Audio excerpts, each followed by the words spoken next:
What's the good word, y'all? DKB here. So there was a high-ranking NFL official. Apparently, they've gone to Washington Post, Jason La Canfora. They had some sentiments to share in regards to the thought process of Woody Johnson at the moment. So he mentions this is killing owner Woody Johnson. Trust me, I know him well. All of that booing is driving him crazy. He already wasn't really sold on this coach in regards to Robert Saleh. He's going to want offensive coordinator Mike LaFleur out and some changes to that staff. He can't help himself. Weren't they 6-3 at the bye? And now they're getting booed out of their own stadium at Christmas. I'm telling you, something is going to happen there. So, kind of reading that statement, for one, this definitely sounds very Woody Johnson-ish. We have to go back and remember this guy is definitely easily able to get bent to the will of the New York Jets fan base.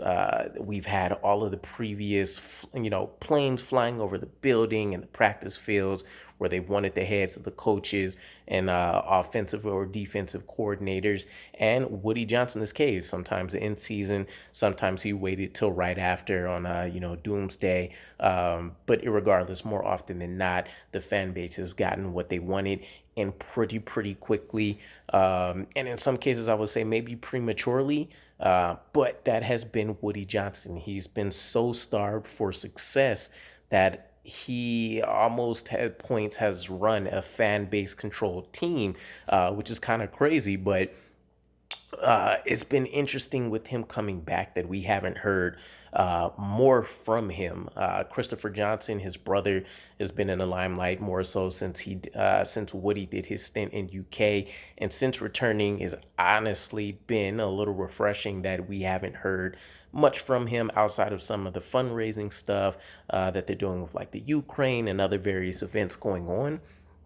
But this is the first semblance of kind of him bending to a bit of this pressure again.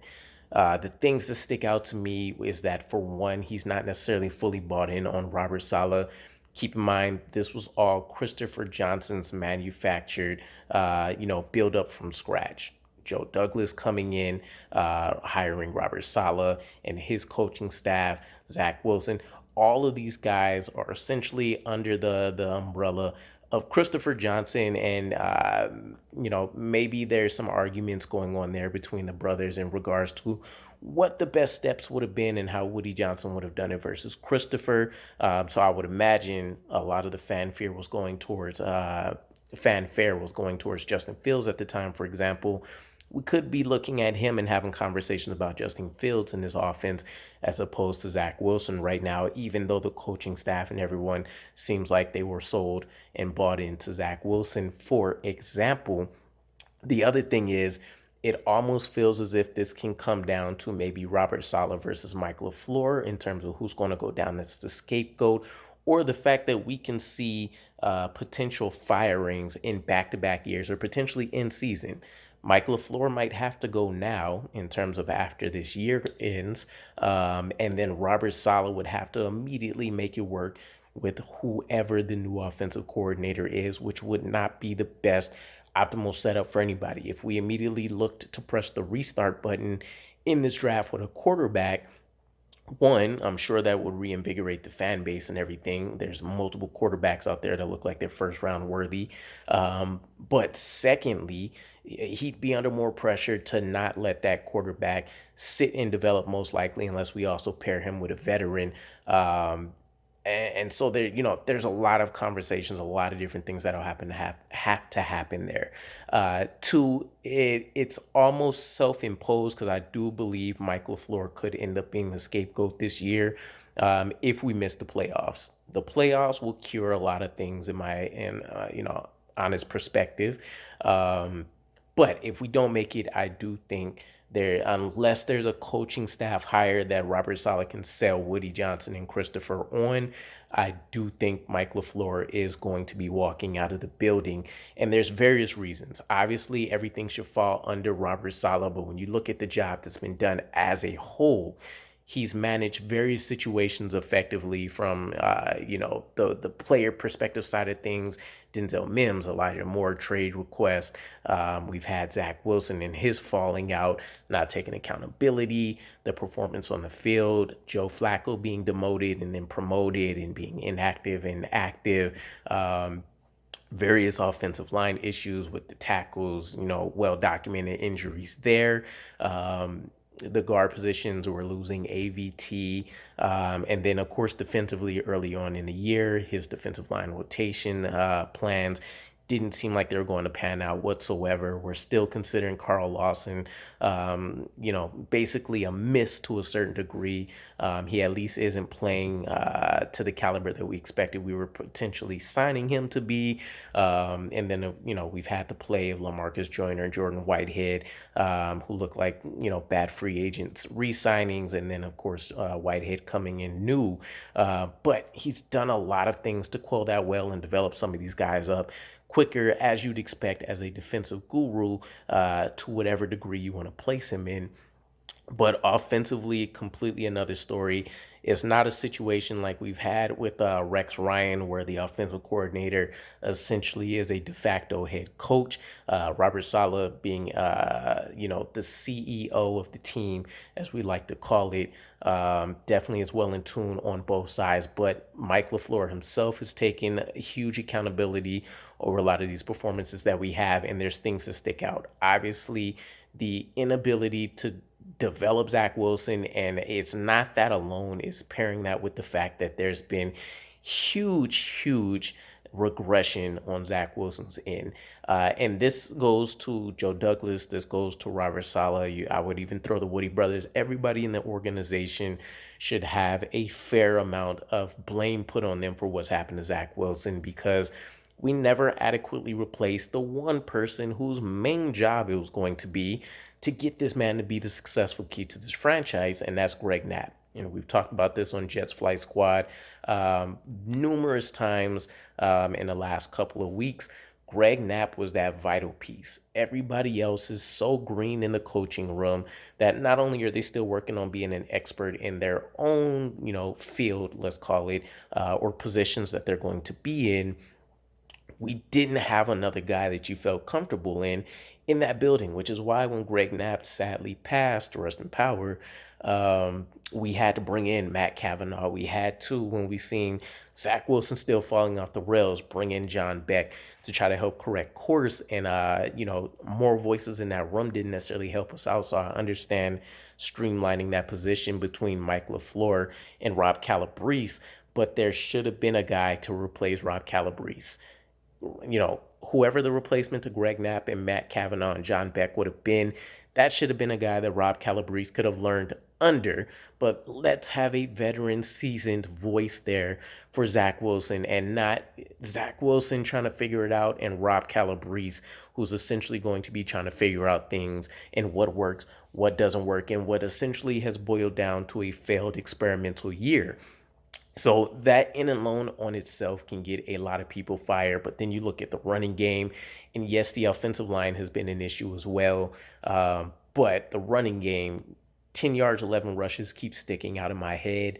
There's been various other games where we've been able to barely crack 50 yards in 4 quarters. And that's been a vital piece of why Zach Wilson's had minimal success, or why Mike White has been blown up and, multiple ribs fractured, according to the reports. And, Joe Flacco fumbling at the slightest contact, and different things of that nature. So it's definitely been brutal. All of that said, he's still given us one of our best offenses since the 2015 year. We're currently 25th in scoring and 21st in yardage.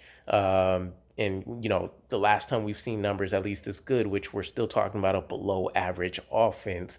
2018 Todd Bowles led offense was 23rd in scoring.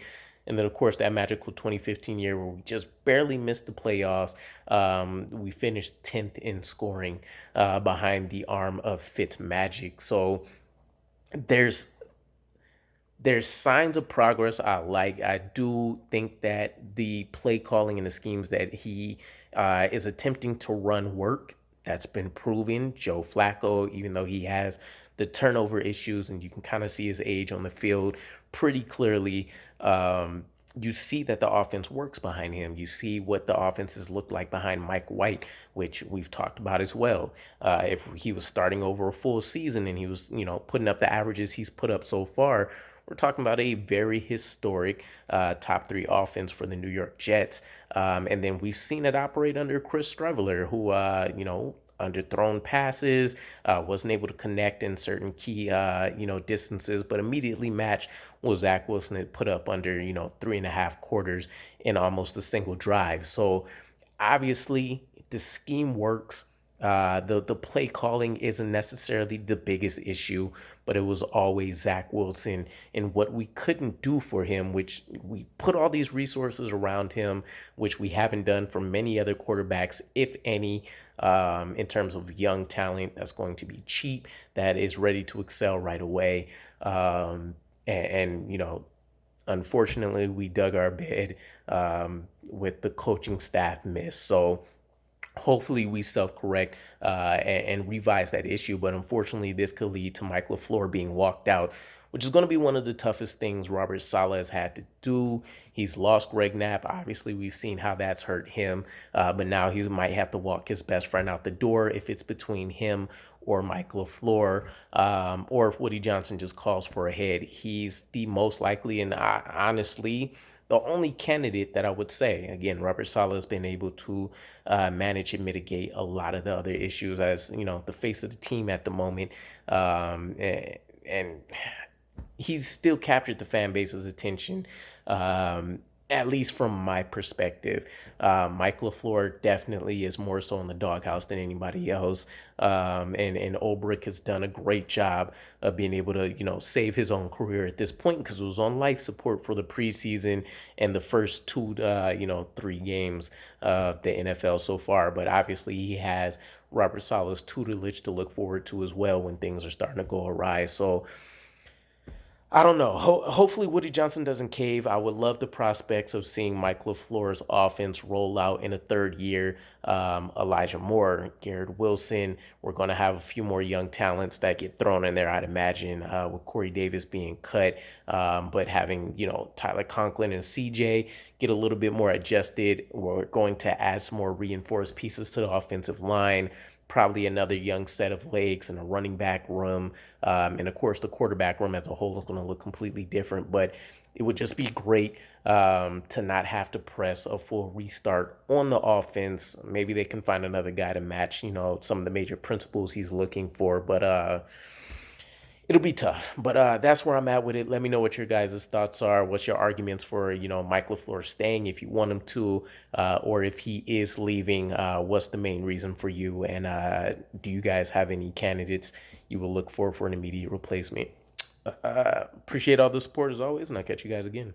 Peace.